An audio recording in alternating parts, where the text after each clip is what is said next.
"Will your tools be kinder than their swords?" whispered the alien child, guarding his beginning.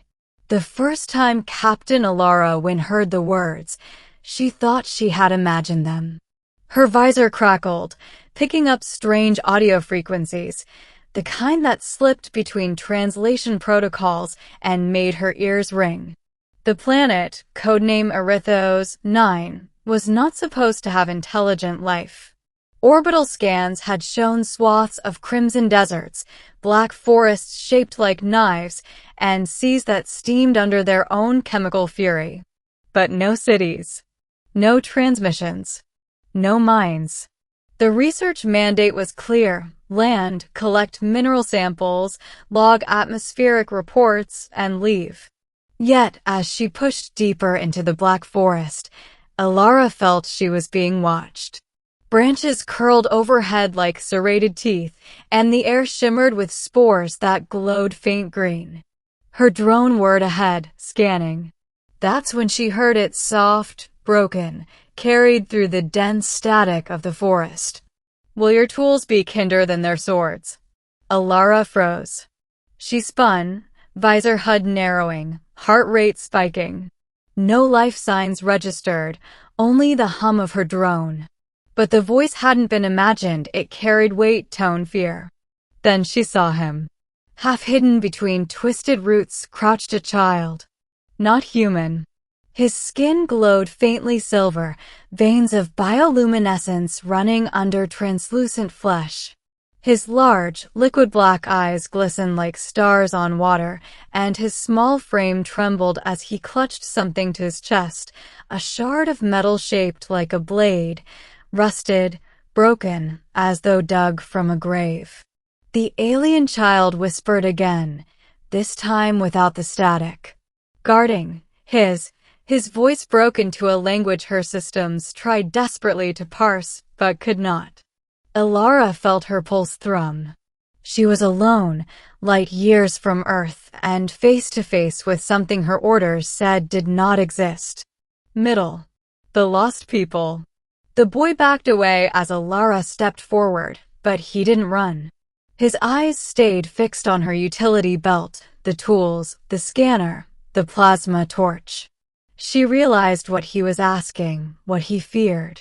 "Not weapons," she said softly, raising her hands and removing the torch, placing it on the ground. "Tools." Her translation AI struggled, then played her words back in halting, glitchy tones of the alien speech. The boy tilted his head. The shard he clutched, once a sword, now broken, gleamed under the spore light. Slowly, he lowered it. That night, Alara made camp by a steaming river. The child lingered at the edge of the glow from her survival heater, watching. Finally, hunger overcame his fear. He crawled closer, and Alara offered him a ration pack. He sniffed, then ate with small, cautious hands. He spoke between bites, fragments, fractured words her AI patched together. She learned his name, Kale. She learned he was last of the guard. That phrase returned often. Guard of what? Against whom? When Alara activated her drone to scan minerals, Kale flinched. She knelt, showing him the readings, the graphs. His small eyes widened. He whispered again the phrase that had first reached her.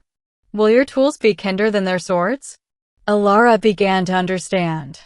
Long ago, another people had come. Not humans, but someone else. They had not brought tools for learning, but swords for conquest. Kale's people had resisted small, fragile, luminous. The war was swift. Only ruins remained, buried under Arithos 9's deserts. Kale was guarding what was left, what little could still be claimed. The burial grounds.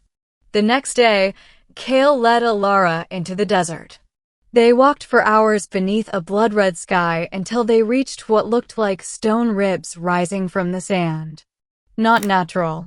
Not random. Ruins. Inside, beneath collapsed arches, lay rows of stone coffins. Hundreds. Thousands. Kale knelt, pressing his small hand to one coffin. The glow of his skin pulsed like a heartbeat. His lips moved in prayer or memory. Alara felt her throat tighten. She scanned the ruins, and the data stunned her. The coffins weren't empty. They preserved genetic material, perfectly sealed. The people of Erithos were not gone. They were sleeping, waiting. Kale looked at her, his expression pleading. He touched her utility belt again. Not the weapons, never weapons, but the tools. Could she help? Could she wake them? Alara hesitated. The Union's protocol was strict. No interference. But leaving Kale here, the last child of a lost race, guarding the dead for eternity, her stomach turned at the thought. The first awakening. It took days to adapt her technology. Her tools weren't designed for alien stasis pods, but her training as an engineer proved invaluable. Kale helped, watching every motion, every spark of her torch, his glowing fingers tracing symbols across stone as though guiding her. Finally, one coffin hissed. A crack split down its seam. The air filled with ancient dust. Inside, a figure stirred. Taller than Kale, features similar but lined with age.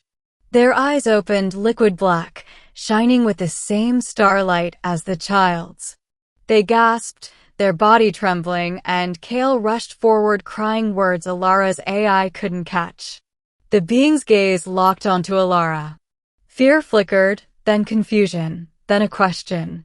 Friend or foe? Kale pointed to Alara's tools. Spoke the phrase again. Will her tools be kinder than their swords? The elder's stare softened. 1 became 2. 2 became 10. Then dozens. The Erithosians returned. The conflict. The hunters' return. But peace was short-lived. Orbiting drones picked up a signal, ships entering the system. Not Union ships. Not explorers. Raiders. The same species, or descendants of those who had once brought swords. Alara barely had time to warn Kale and the newly awakened before the raiders descended in fire and steel. Their craft scorched the desert, their weapons tore through ruins, their voices barked commands. The Erithosians panicked. Many were weak from centuries of stasis. They had no weapons, only memory of slaughter. Alara had to choose, obey Union law and stay uninvolved or fight. Her gaze fell on Kale, clutching his broken sword, trying to shield those behind him though he was just a child. His whispered words echoed in her head. Will your tools be kinder than their swords? Alara made her choice. Tools as weapons, weapons as tools. Her drone became a shield generator. Her plasma torch cut raider rifles in half. She rerouted her ship's mining lasers, turning them into precision defense systems rather than cannons. She wasn't building weapons, she was reshaping tools. The Erithosians watched in awe. For the first time in memory, fire fell from the sky not to kill them, but to protect them. Kale's courage spread. Children stood beside elders, glowing skin lighting the ruins. They learned quickly, mimicking Alara, using technology in ways she hadn't imagined. Not swords. Not slaughter. Creation. The raiders fled, broken and humiliated. Ending. A new dawn.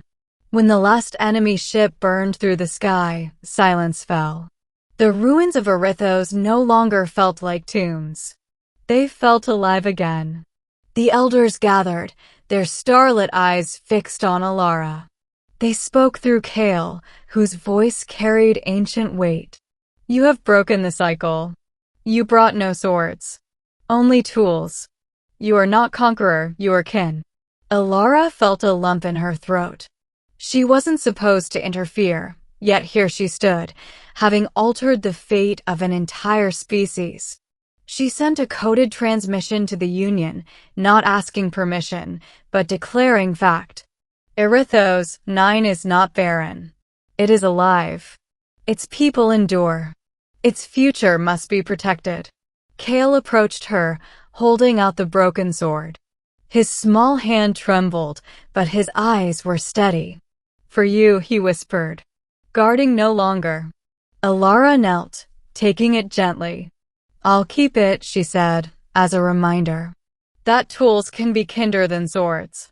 Kale smiled, a rare, radiant thing. As dawn rose over the crimson desert, the people of Erithos stood together, glowing like stars against the sand. A child no longer alone, a race no longer forgotten, and a human captain who had chosen compassion over conquest. The galaxy would not forget this day, and neither would Alara win.